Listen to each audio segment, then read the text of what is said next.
Again, I am reading from the one story that leads to Jesus Reading Plan 2026 that is available on BibleProject.com.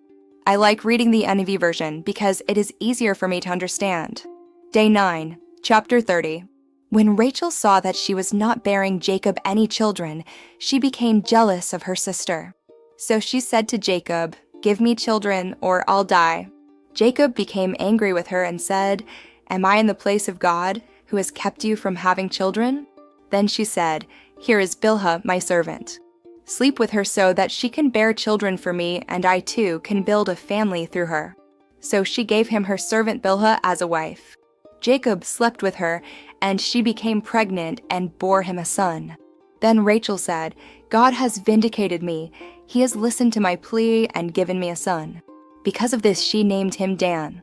Rachel's servant Bilhah conceived again and bore Jacob a second son. Then Rachel said, "I have had a great struggle with my sister, and I have won." So she named him Naphtali. When Leah saw that she had stopped having children, she took her servant Zilpah and gave her to Jacob as a wife. Leah's servant Zilpah bore Jacob a son. Then Leah said, "What good fortune." So she named him Gad. Leah's servant Zilpah bore Jacob a second son. Then Leah said, "How happy I am. The women will call me happy." So she named him Asher. During wheat harvest, Reuben went out into the fields and found some mandrake plants, which he brought to his mother Leah. Rachel said to Leah, "Please give me some of your son's mandrakes." But she said to her, "Wasn't it enough that you took away my husband? Will you take my son's mandrakes too?" "Very well," Rachel said. "He can sleep with you tonight in return for your son's mandrakes." So when Jacob came in from the fields that evening, Leah went out to meet him. "You must sleep with me," she said. "I have hired you with my son's mandrakes." So he slept with her that night. God listened to Leah, and she became pregnant and bore Jacob a fifth son. Then Leah said, "God has rewarded me for giving my servant to my husband." So she named him Issachar. Leah conceived again and bore Jacob a sixth son. Then Leah said, "God has presented me with a precious gift.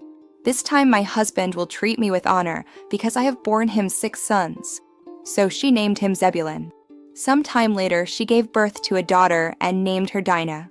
Then God remembered Rachel. He listened to her and enabled her to conceive. She became pregnant and gave birth to a son and said, "God has taken away my disgrace."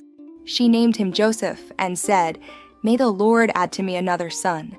After Rachel gave birth to Joseph, Jacob said to Laban, "Send me on my way so I can go back to my own homeland. Give me my wives and children, for whom I have served you, and I will be on my way. You know how much work I've done for you."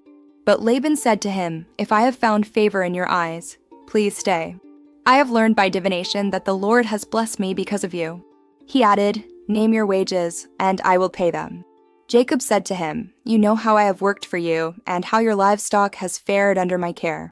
The little you had before I came has increased greatly, and the Lord has blessed you wherever I have been. But now, when may I do something for my own household? What shall I give you?" He asked. "Don't give me anything," Jacob replied. "But if you will do this one thing for me, I will go on tending your flocks and watching over them.